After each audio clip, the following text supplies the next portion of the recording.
Hello नमस्कार विद्यार्थी मित्रांनो, आज आपण सोडवणार आहोत नफ्याचं गणित.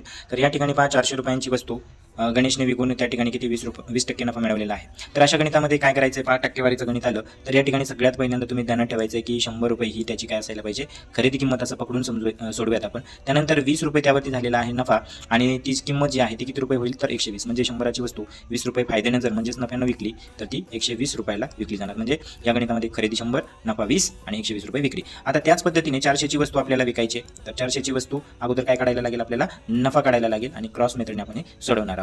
तर एक्सला जो सोबत असेल तो नेहमी खाली लिहित जायचा. या ठिकाणी 100 खाली येतील आणि वरती येईल 400 गुणिले या ठिकाणी 400ला सोबत आहे क्रॉसमध्ये 20 म्हणून 20. 20 एक 20 आणि 20 5 100. 5ने 400ला भाग द्यायचा आहे, 8चा भाग गेला या ठिकाणी आणि हा 0.